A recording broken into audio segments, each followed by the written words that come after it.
Bonjour et bon sabbat à tous et à toutes. C'est un grand plaisir pour moi d'être là. Je suis vraiment honoré d'être accueilli par une si belle église dans un si beau bâtiment. C'est pour moi donc une joie. Comme Fabien a déjà dit, ça fait plus d'une année qu'on a négocié pour une date. Ça n'a pas été possible l'année dernière, mais voilà, grâce à Dieu, on a la possibilité d'avoir réussi à avoir ce moment ensemble aujourd'hui et cet après-midi, donc ce matin, cet après-midi. Et je voudrais donc remercier vous d'abord pour l'accueil, pour la possibilité que vous nous donnez, à mon épouse et à ma fille aussi, d'être là, d'être accueillis par des si beaux sourires, au pasteur bien sûr, et tout particulièrement au département de la famille, parce que c'est eux qui ont, si j'ai bien compris, tout organisé. Et parmi les membres du comité de la famille, bien sûr, la famille Palmier, avec lesquels il y a une amitié précieuse qui date déjà de quelques années et que nous apprécions particulièrement. Ce matin, j'aimerais vous parler d'une injustice, la plus grande des injustices, qui est donc l'amour. Alors là, il me faudrait peut-être une petite aide parce que je ne sais pas s'il faut introduire un code ou un mot de passe, quelque chose. Ou peut-être rien du tout. Vous savez quoi faire là?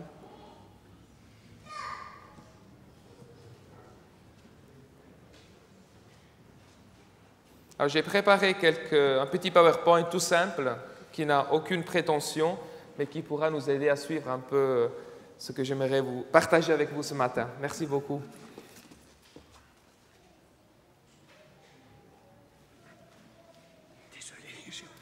Merci beaucoup.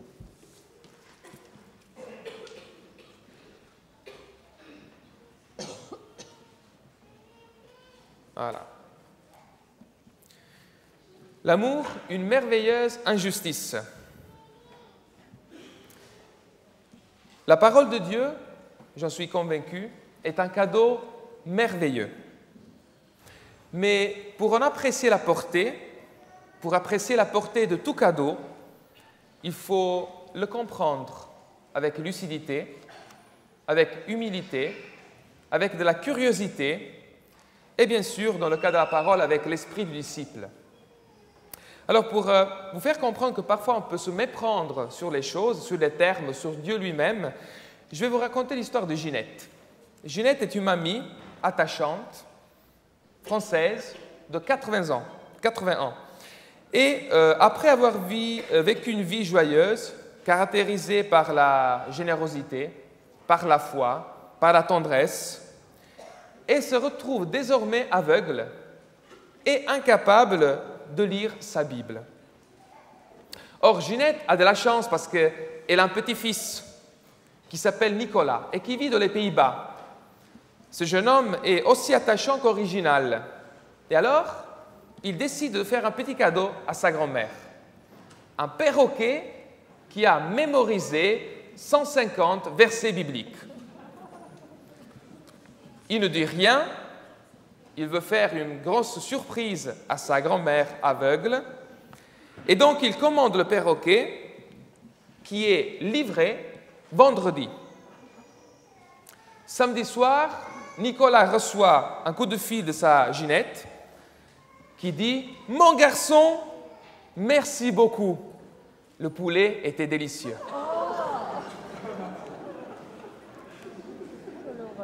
Si on ne comprend pas le cadeau qu'on a reçu,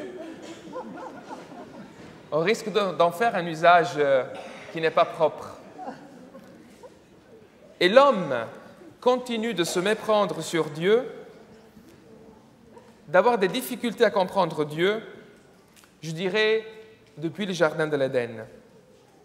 Heureusement, Jésus est venu pour nous parler du Père, pour nous rapprocher de son cœur, de ses pensées.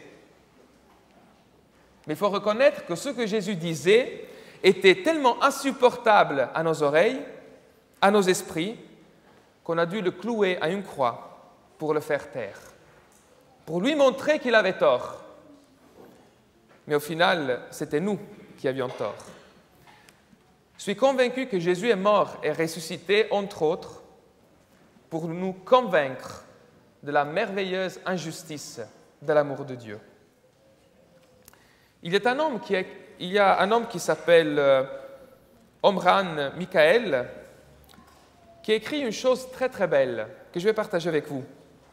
Il dit « Il est parfois difficile d'aimer chaque personne qui croise notre route.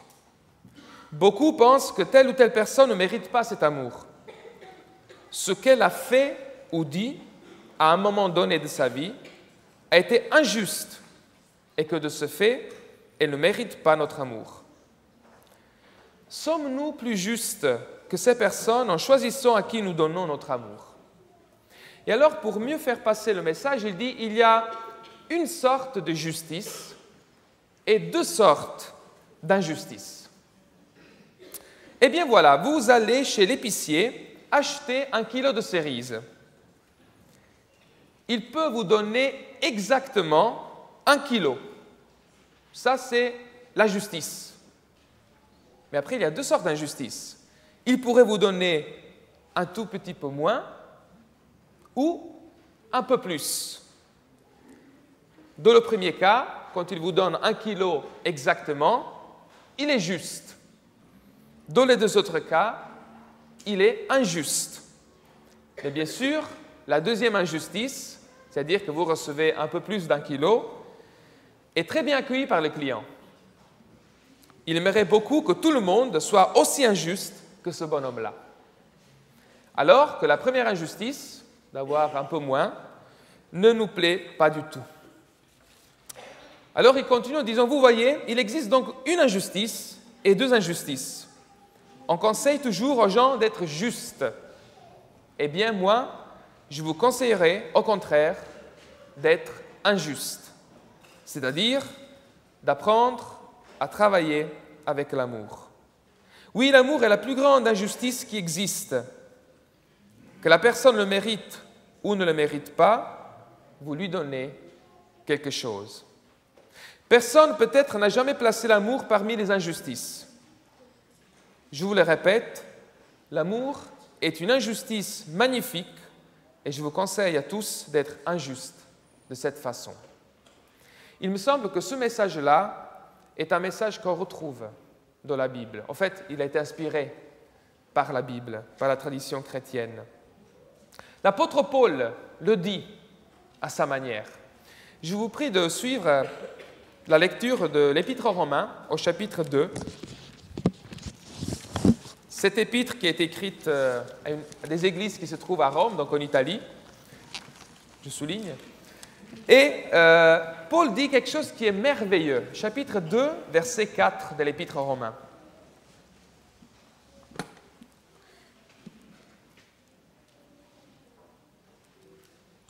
Méprises-tu la richesse de sa bonté, de sa tolérance et de sa patience, faute de reconnaître que la bonté de Dieu te conduit à un changement radical.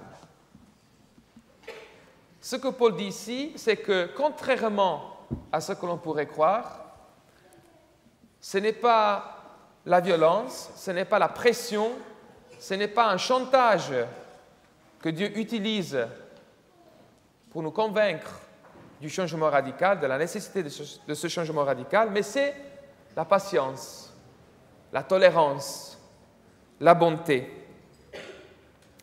Paul nous dit que Dieu nous fait confiance. Paul nous dit que Dieu nous donne cette confiance qui, bien sûr, peut être trahie, mal utilisée, mais qui reste quand même le seul espace libre de choix et de croissance. Si vous n'avez pas de confiance, si on ne vous fait pas de confiance, eh bien, c'est impossible de progresser, de choisir librement.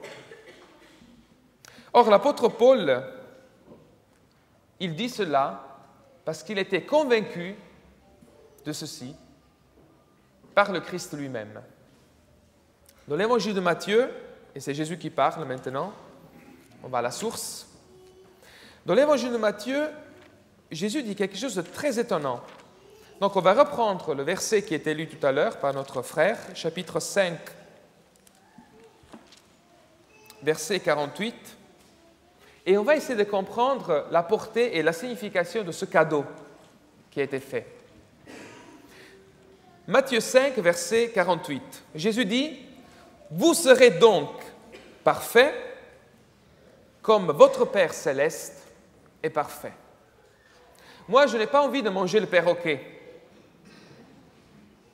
Je veux comprendre de quoi Jésus parle-t-il dans ce texte-là. Et souvent, on a eu la tendance à lire cette perfection dont Jésus nous parle. On a remplacé le mot perfection par perfectionnisme. Et on s'est dit, Jésus veut que nous soyons parfaits, c'est-à-dire qu'on ne se trompe jamais, qu'on a une série de règles à suivre et qu'on les suit. Eh bien, permettez-vous de relire ce texte dans son contexte et de comprendre de quoi Jésus est-il en train de parler ici.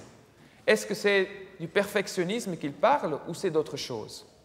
Alors, le contexte commence un tout petit peu avant, c'est le sermon sur la montagne, mais la perfection ici, ou ce texte-là, se trouve dans dans ce paragraphe qui commence au verset 43. Alors, on va lire le verset 43 et suivant jusqu'au verset 48, et c'est ainsi que nous pouvons comprendre ce que Jésus veut dire par là, c'est-à-dire par ce mot, vous serez parfaits, comme l'est votre Père. Verset 43 du chapitre 5 de Matthieu. Vous avez entendu qu'il a été dit, tu aimeras ton prochain. C'est une citation de la Torah. Et, donc au même niveau, tu détesteras ton ennemi. Ça, on ne retrouve pas dans la Torah.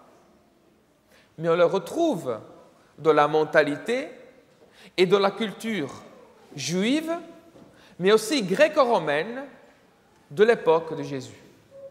C'est-à-dire, la Torah, l'enseignement disait « tu aimeras ton prochain », mais après, de manière humaine, on s'est aussi dit « mais moi je aime ceux qui le méritent ».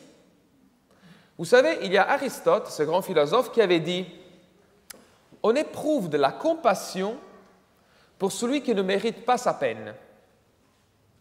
On arrive à aimer, à avoir de l'empathie avec celui qui ne le mérite pas d'être dans cette situation-là. Mais quelqu'un qui l'a mérité, qu'il se débrouille. L'homme a toujours pensé comme cela. Il ne faut pas se cacher derrière un doigt. Nous sommes un peu tous comme cela. Et donc, Jésus sait très bien, vous avez entendu dire, c'est-à-dire, je ne suis pas d'accord, mais vous avez mis au même niveau une parole de Dieu et une parole qui vient du cœur de l'homme. Et pour voir, ça marche ensemble. Donc, vous avez mitigé la portée de la parole de Dieu, tu aimeras ton prochain, avec une réflexion humaine, oui, mais s'il le mérite quand même. Donc, je t'aime si tu n'es pas mon ennemi. Si tu es mon ennemi, je te déteste.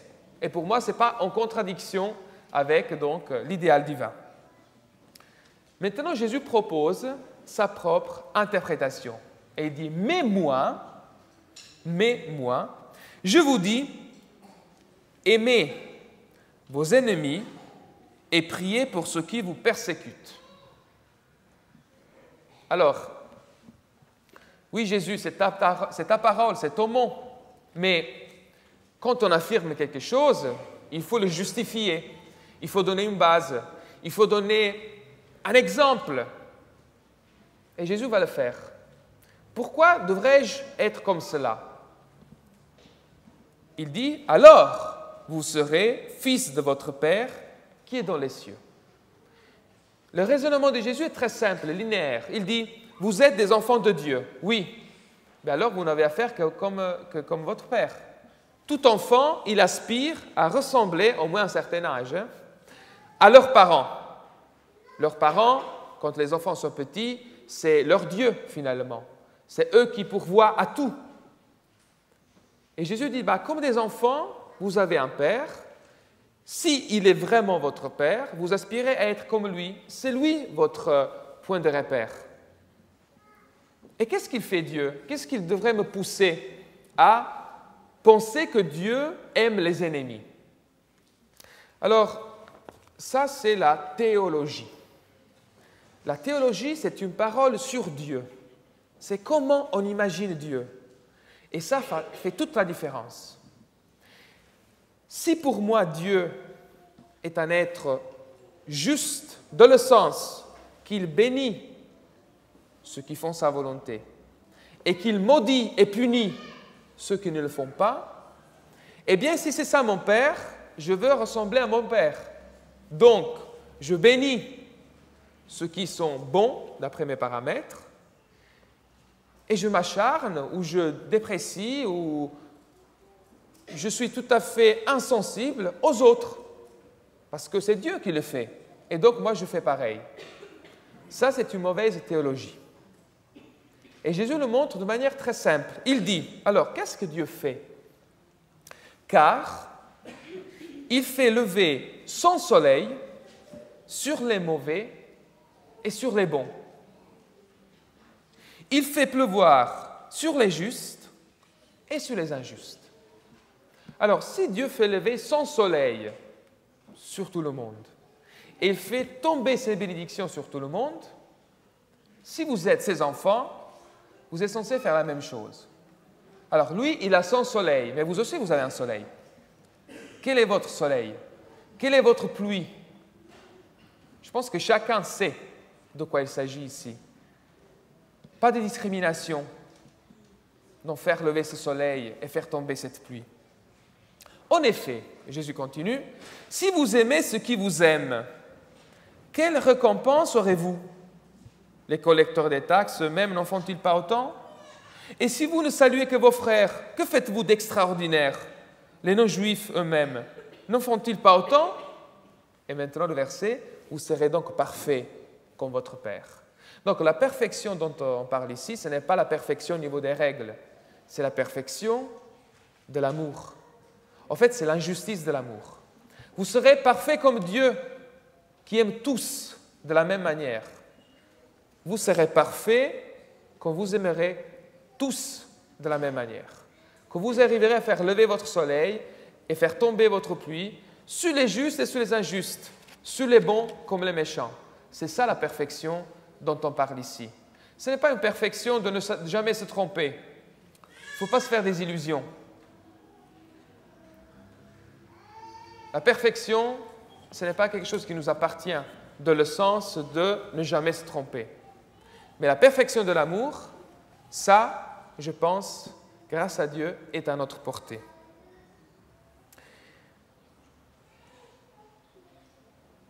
Jésus a non pas simplement parlé de l'injustice de l'amour comme perfection de Dieu, mais il a aussi montré comment vivre cela de manière concrète. Alors je vous invite à lire avec moi un passage très connu, le passage de la femme adultère qui se trouve dans l'Évangile de Jean, au chapitre 8.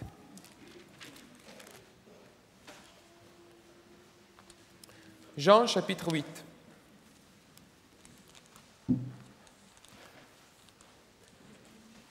On va faire une lecture narrative, c'est-à-dire on va lire et on va essayer de réfléchir à ce qui se passe, de voir un peu les gestes, essayer de rentrer dans les pensées de ces gens-là, de comprendre ce qui se passe. Jésus se rendit au mont des Oliviers, mais dès le matin, il retourna au temple. Et tout le peuple vint à lui. S'étant assis, il les instruisait. Alors, la scène, c'est que Jésus était assis, et tout le monde, donc, probablement est en cercle autour de lui. Jésus est le centre, et tout le monde le regarde, l'écoute et réfléchit à ses paroles. Mais ce n'est pas ça l'important du texte. Ça, c'est simplement la situation initiale, ce qui est en train de se passer. Mais c'est pas ça de quoi Jean veut nous parler, parce que Jean ne nous dira strictement rien sur ce que Jésus dit. Ce n'est pas ça qui est important pour le moment. Ce qui est important, c'est que quand il y a dans une situation assez calme, assez, disons, je dirais, plaisant, agréable, verset 3, « Alors les scribes et les pharisiens amènent une femme surprise en adultère et la placent au milieu. » Alors, il y a beaucoup d'ironie dans ce texte. Les scribes et les pharisiens, qui sont censés garder la pureté du lieu, ils amènent une femme adultère dans le temple. Donc, c'est quelque chose qui est bizarre. Pourquoi ils font cela? C'était quelque chose qu'on ne faisait pas. Surtout si on l'a surprise en flagrant adultère, on fait tout sauf que l'amener dans le temple, vous comprenez? C'est considéré impur et vous amenez l'impureté dans un lieu sacré. On ne fait pas ça. Au moins, c'était l'idée de l'époque. Mais ils vont contre leur propre tabou parce que leur souci n'est pas celui de prendre soin de cette femme, mais de pouvoir accuser Jésus. Et quand on a un désir très fort, eh bien parfois, ce désir-là, cette envie, nous pousse à plier, à baisser la barre que nous avons. Nous sommes prêts à piétiner certains principes si cela nous amène quand même à achever le plan que nous avons dans notre esprit. C'est un peu machiavélique, hein? La fin qui justifie les moyens. C'est ça ce qui est en train de se passer. Alors, la question qui se pose, c'est si elle a été surprise en flagrant adultère, où est l'homme avec lequel elle couchait? Il faut savoir que dans une société très machiste, comme celle de l'époque, que les hommes aillent de temps en temps avec des prostituées, ce n'était pas bien, mais ce n'était pas trop grave non plus. Vous avez plusieurs histoires dans la Bible d'hommes de Dieu qui couchent avec des prostituées. Je me souviens par exemple de l'histoire de Judas et Tamar. Je ne sais pas si vous vous souvenez dans l'Ancien Testament. Judas, des frères de Joseph, qui s'était marié, qui a eu 3 enfants, qui devient veuf. Un enfant, le premier se marie avec une femme qui s'appelle Tamar. Il meurt. La loi de l'époque, puisqu'il n'avait pas d'enfant, veut que cette femme se marie au 2e enfant, Onan. Il meurt aussi. Il lui reste le 3e et il ne veut pas le donner parce qu'il dit elle est en train de me tuer tous les enfants que j'ai. Alors, il ne veut pas, il dit attends, il faut qu'il grandisse. Bon, finalement, il est veuf, etc. Donc, il doit aller tondre ses moutons. Et Tamar s'était déguisée en prostituée. Donc, contrairement aux coutumes d'aujourd'hui, où les prostituées se déshabillent, à l'époque, les prostituées se couvraient pour ne pas être donc reconnues. Donc, on ne pouvait pas voir la tête de la personne. Judas comprend tout de suite que c'est une prostituée et, en bon homme de Dieu, se dit pourquoi pas. Après, il doit payer. Bon, l'histoire, vous la trouvez dans le livre de la Genèse, mais juste pour vous dire que c'était une pratique, malheureusement, de l'époque, qui n'était pas vue comme quelque chose d'honorable, mais vous n'étiez pas lapidé pour cela. La femme, par contre, elle n'avait pas les mêmes droits. Dans l'époque ancienne, à l'époque de l'Ancien Testament, et du Nouveau aussi d'ailleurs, ce n'était que la femme, que l'homme qui pouvait demander le divorce. C'est écrit dans le Deutéronome. Si une femme ne trouve plus de grâce aux yeux de son mari, qu'il lui écrive une lettre de divorce. Mais ce n'est pas la femme qui avait ce droit-là, c'est que l'homme qui peut décider. Donc, une société très machiste. Et quand cette femme était donc surprise en adultère, l'homme, on le laisse partir, attention, mais la femme, on la tire par les cheveux et on l'amène pour qu'elle soit lapidée. Alors, on voulait piéger Jésus, bien sûr, et l'amener au centre, là où Jésus était. Et voici la question. Moïse, dans la loi, on ne rigole pas, nous a ordonné de lapider de telles femmes. Toi donc, que dis-tu? Alors, es-tu meilleur que Moïse, celui qui a contemplé Dieu face à face, celui qui a reçu la loi d'Israël, celui qui a fondé ce peuple? Il a dit ceci, qu'en dis-tu?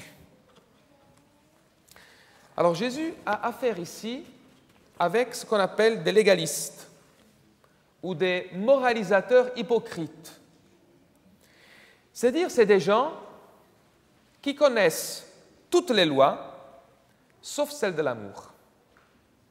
C'est des gens qui ne font pas l'effort de comprendre l'autre, mais qui réduit l'autre à ses gestes. Tu es ce que tu fais. Le légaliste ou le moralisateur ne sait pas faire la distinction entre l'essentiel et le secondaire, entre la fin et le moyen. Il ne comprend pas la logique du cheminement. Il prétend matérialiser l'esprit. Il mortifie le mystère. Il ignore la spontanéité et la gratuité. Il y a deux manières d'appliquer la loi, de comprendre la loi. La première manière basique, c'est de dire « il est écrit, je vais faire ». Ça, c'est du légalisme. Jésus nous a appris à lire les choses différemment. Il dit « la loi est là pour nous faire poser une question importante, c'est-à-dire « mais qu'est-ce que le législateur voulait dire ?» La loi est là pour nous faire poser la question « mais qu'est-ce que le législateur voulait dire ?» Parce que la loi est donnée à un moment précis avec un but. Et peut-être les situations, les circonstances changeant, l'idée du législateur est toujours la même, mais quel est le but qu'il avait donc voulu atteindre par cette loi? Si je ne me concentre que sur ce qui est écrit et d'appliquer ce qui est écrit, je perds de vue le but.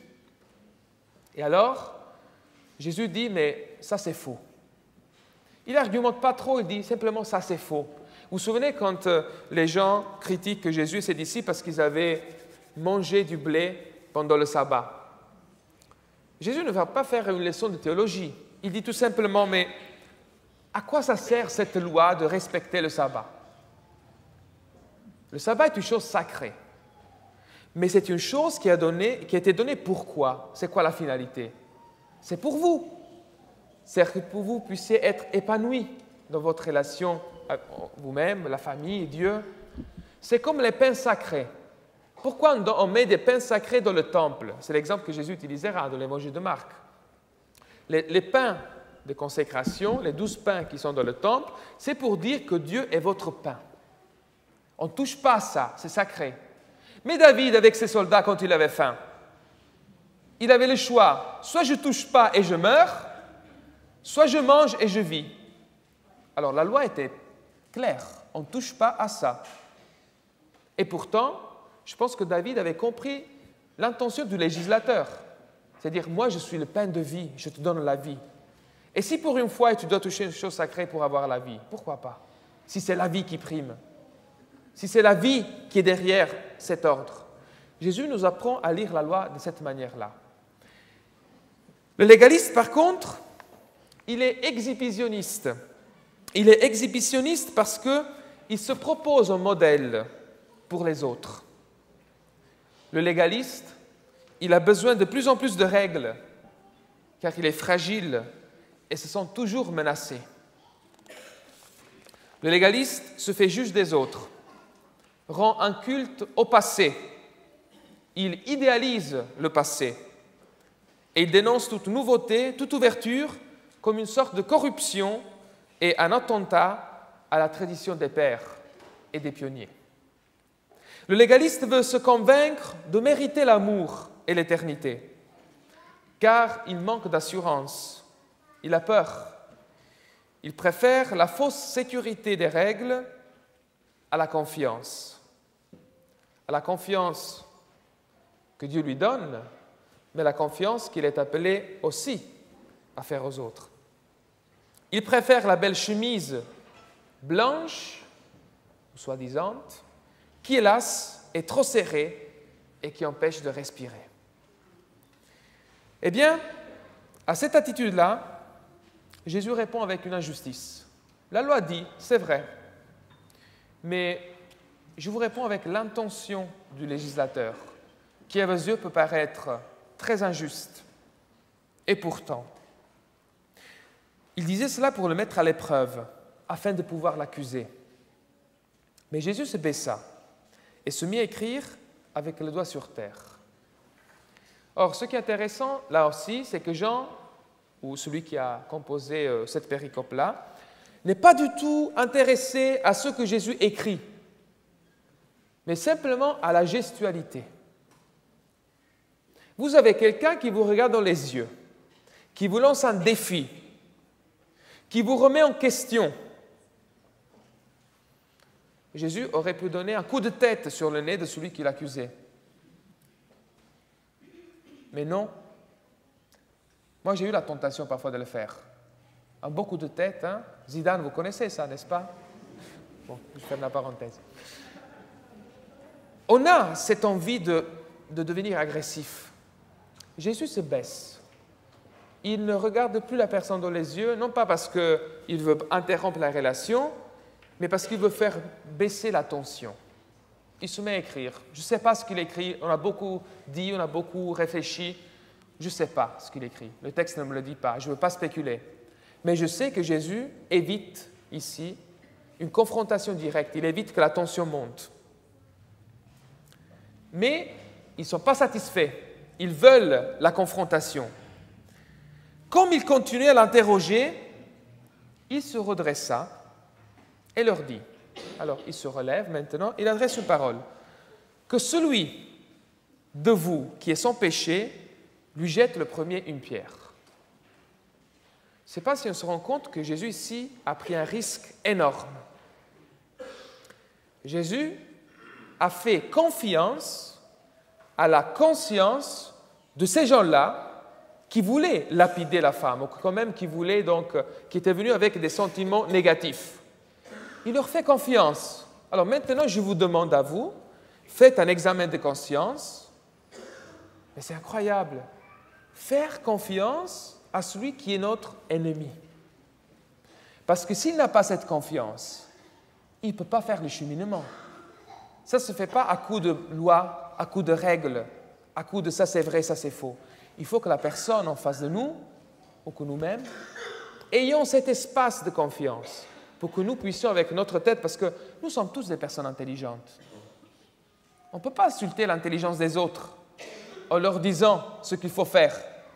Il faut leur montrer, il faut leur faire le cheminement. Jésus a pris un grand risque, parce que si l'apôtre Paul était là avant de la conversion, je pense qu'il aurait jeté la pierre.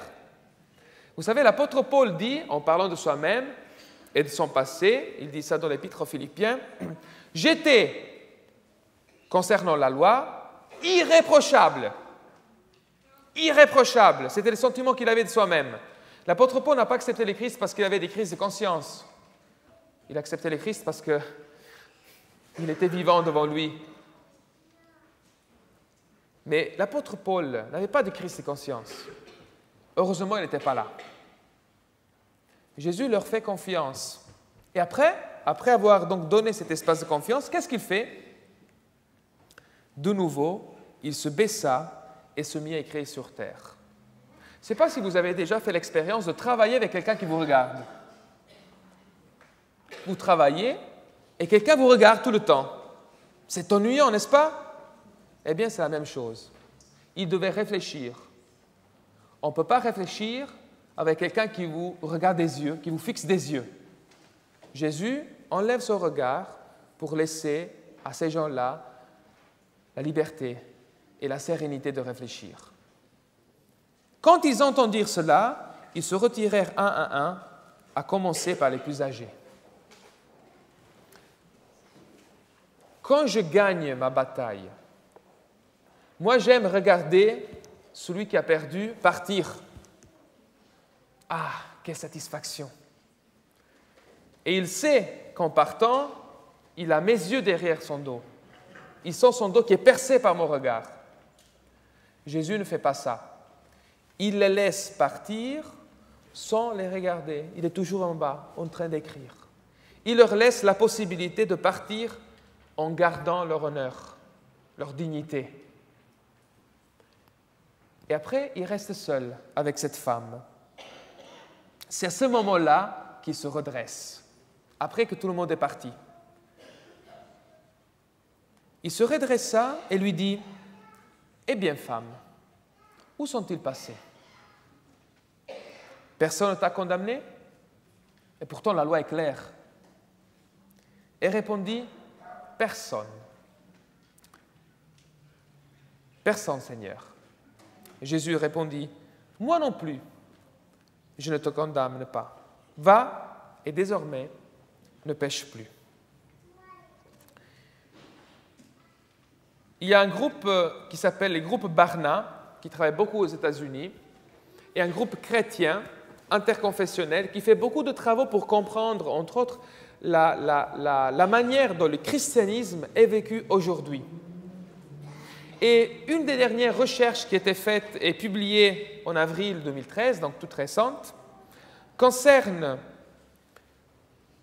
l'identification de l'écart entre les attitudes et les actions telles qu'on les retrouve dans les évangiles et les attitudes des moralisateurs, des hypocrites, telles qu'on les retrouve chez les pharisiens. Et de voir comment cela opère encore aujourd'hui dans nos communautés. Et il est intéressant parce que, d'après cette étude-là, qui était une étude qui a été faite dans des églises catholiques, protestantes, évangéliques, un peu tout,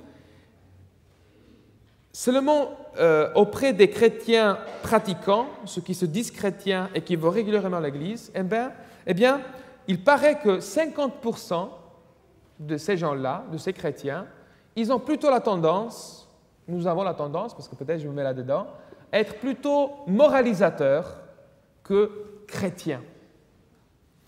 Alors, il y a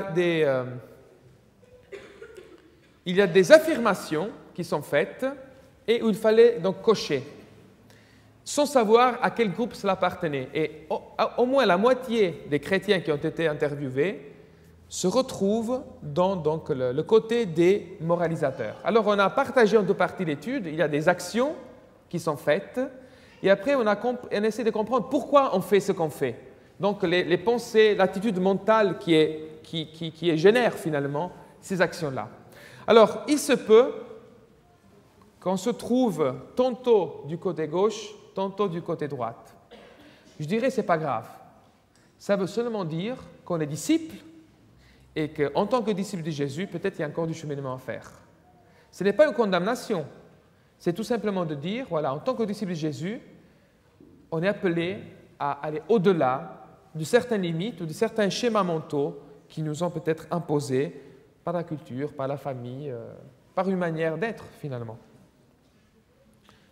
Alors, action des moralisateurs. Je dis aux autres que la chose la plus importante de ma vie, est suivre les préceptes de Dieu. Donc, j'ai traduit de l'anglais, il se peut qu'en français ce ne soit pas impeccable, je vous prie de m'excuser. Voilà, je dis que la chose la plus importante pour moi, c'est de suivre les préceptes de Dieu. Du côté, par contre, qu'est-ce que j'ai fait là? Voilà. Action inspirée par Jésus, j'écoute les autres pour apprendre et comprendre leur histoire avant de présenter ma foi.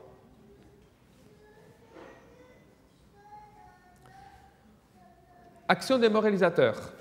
Je ne parle pas de mes péchés ou de mes difficultés. Cela ne regarde que moi. Action inspirée par Jésus. Dans les dernières années, pourquoi ça ne marche pas?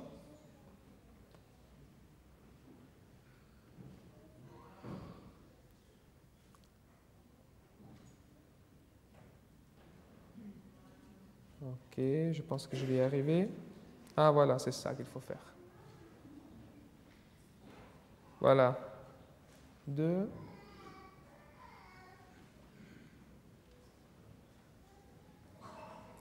Alors, bon, c'est pas grave si j'arrive pas.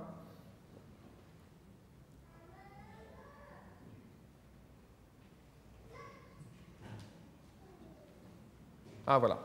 Dans les dernières années, j'ai encouragé et inspiré des personnes à considérer la possibilité de suivre le Christ.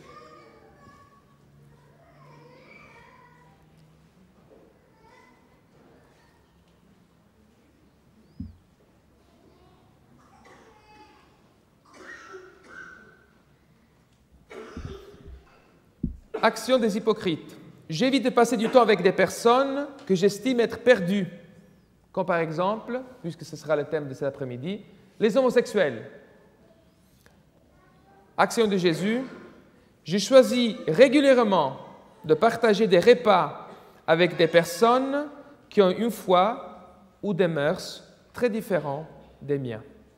Et je pense que quand on lit les évangiles, on voit très bien que Jésus acceptait certaines invitations et il passait du temps avec certaines personnes avec lesquelles nous aurons peut-être plus de mal.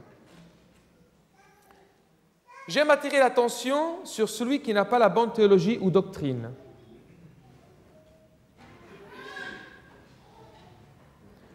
Par contre, Jésus, j'essaie de découvrir les besoins des non-chrétiens plutôt qu'attendre qu'ils viennent vers moi. Je préfère me mettre au service de ceux qui vont à mon église ou qui fréquentent mon église plutôt que de ceux qui n'en font pas partie. Je passe du temps avec des non-croyants pour les encourager et les aider à suivre Jésus. Alors ça, c'est au niveau des actions. Maintenant, au niveau des dispositions mentales. Le moralisateur a la tendance à dire ou à penser « J'ai de la difficulté à concevoir que je peux instaurer une relation amicale avec des personnes qui semblent constamment faire les mauvais choix. J'arrive pas. » Du côté de Jésus, je perçois la valeur que Dieu donne à chaque personne en dépit de leur passé ou conditions présentes. Il ne relève pas de ma responsabilité d'aider des gens qui ne s'aident pas eux-mêmes. Ça, c'est les moralisateurs. Le chrétien, je crois que Dieu aime et œuvre en faveur de chaque être humain. Disposition mentale du moralisateur. Je suis reconnaissant d'être chrétien, surtout lorsque je vois les défauts et les échecs des autres.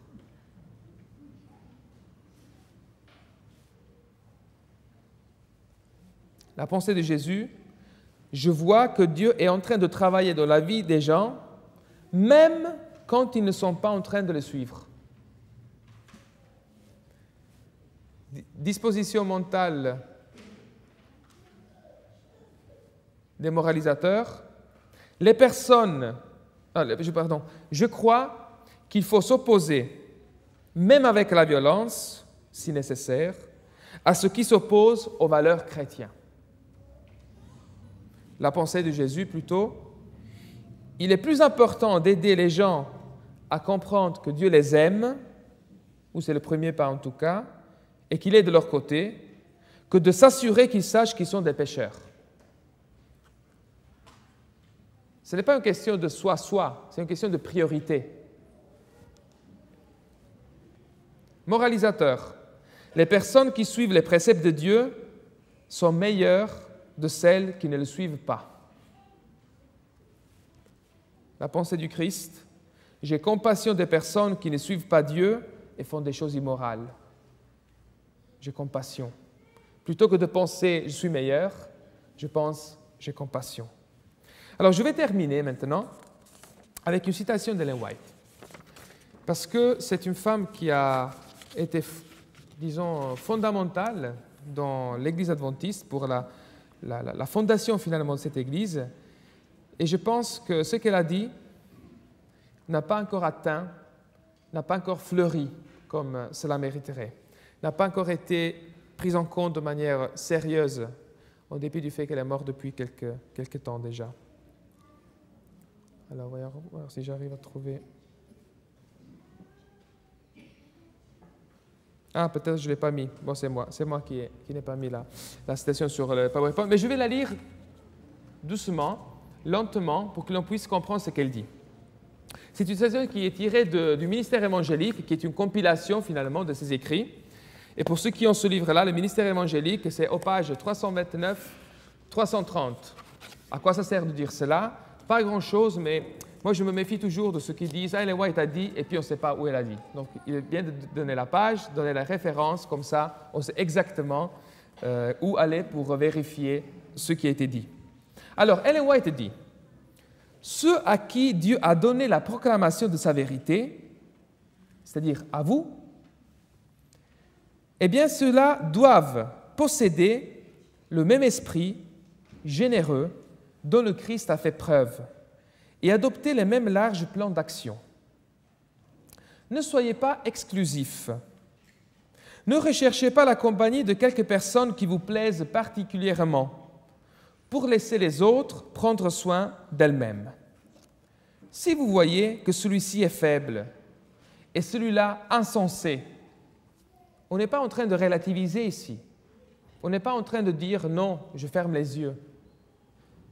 Mais il dit, même quand on a vu qu'il y a un problème, ne vous tenez pas loin d'eux pour fréquenter seulement ce que vous considérez comme parfait. Les âmes mêmes que vous méprisez ont besoin d'amour et de sympathie. N'abandonnez pas à ces luttes une âme faible. Ne la laissez pas combattre seule la passion de son cœur, mais assistez-la et priez pour elle. Prenez garde de ne pas être vous-même tentés. Si vous agissez ainsi, Dieu ne vous abandonnera pas non plus à votre faiblesse. Alors c'est une phrase qui est dynamite. Si vous faites ainsi, si je fais ainsi, Dieu ne m'abandonnera pas non plus à ma faiblesse. Alors ça veut dire que moi je pense que pour combattre contre ma faiblesse, il faut que je m'entoure de personnes parfaites. Parce que c'est comme cela que ça marche.